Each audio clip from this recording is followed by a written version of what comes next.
The city breathed differently at night, slower and heavier, like it was tired of pretending it cared who you were. Streetlights buzzed. A train rattled somewhere underground. And on the steps of a closed bank, Jonathan Reed sat with his coat pulled tight, staring at the building that once carried his name on a framed plaque inside. Just 2 years ago, Jonathan Reed was the kind of man people described as untouchable. A hedge fund manager with a flawless reputation, a penthouse overlooking the river, and a calendar booked months in advance. He spoke calmly, never rushed, never raised his voice. People listened because he never needed to repeat himself. Money followed him the way shadows follow light.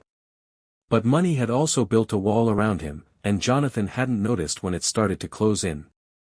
His days used to begin with silence high above the city, coffee brewed by a machine he didn't understand, news playing softly in the background. His phone rang constantly, but none of the calls were personal. When his wife left, she said he felt like a hotel room, clean, expensive, and empty.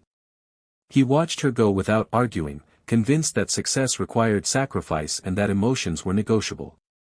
They weren't. The collapse began with something small. A favor. A shortcut. A deal that lived in a gray space between legal and convenient. Jonathan justified it the way powerful people often do, by telling himself the system was broken anyway, that he was just smarter at navigating it. When the market shifted and regulations tightened, that gray space turned black fast. Investigations followed. Then subpoenas. Partners vanished. Accounts froze. The firm dissolved quietly, like it had never mattered at all. Jonathan spent months fighting, burning through money and pride at the same time, until one morning he woke up in an apartment stripped bare, realizing there was nothing left to sell. The first night on the street didn't feel real. The concrete was colder than he expected. The sounds were sharper, closer, less filtered. People passed him without seeing him, and that hurt more than being recognized ever had.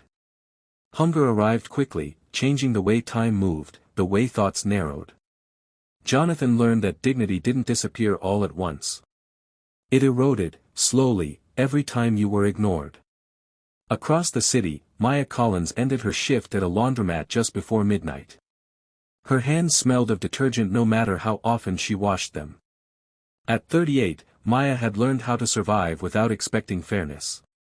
She worked 2 jobs, shared a small apartment with her younger sister's kids, and measured life in practical victories: rent paid, lights on, food enough for tomorrow. She had lost her parents young. She had lost friends to bad decisions and worse luck. What she hadn't lost was her ability to care, even when it cost her something. Especially then. She noticed Jonathan because he didn't ask for anything. He sat quietly near the bus stop, eyes tired, posture still holding onto a past that no longer protected him. Most people begged or hid. He did neither. Maya recognized that kind of loss. It was the kind that hadn't finished hurting yet. One night, she handed him a cup of soup from a place she trusted. "Eat slow," she said. "It's hot." He nodded, unsure what to say. No one had spoken to him like a person in weeks. Their conversations grew slowly. Weather. Bus routes. The safest places to sleep when it rained. Jonathan never mentioned who he had been. Maya never asked. On the street, respect meant not digging where someone wasn't ready. Silence became part of their language. Some nights they sat together without speaking, listening to the city breathe. Jonathan learned things no book had taught him: how cold changes your thoughts, how rejection hardens people, how kindness feels louder when it's rare. The turning point came when Maya got sick and missed a week of work. No shifts meant no pay. No pay meant eviction notices. Jonathan watched her try to hide the fear behind tired jokes, and something inside him broke open. He reached out to an old contact, not for money, but for work, any work. No titles. No power. It took time. Humility. Rejection. But eventually, someone remembered him not for who he was, but for what he could still do. Honest consulting. Small pay. Clean work. Jonathan didn't leave the street immediately. He waited until Maya was stable again. Until the notices stopped. Until he knew walking away wouldn't feel like abandonment. Months later, sitting on a park bench at sunrise, Jonathan watched the city wake up from ground level. He realized something quietly, without drama. Wealth hadn't disappeared when his money did. It had been absent long before that.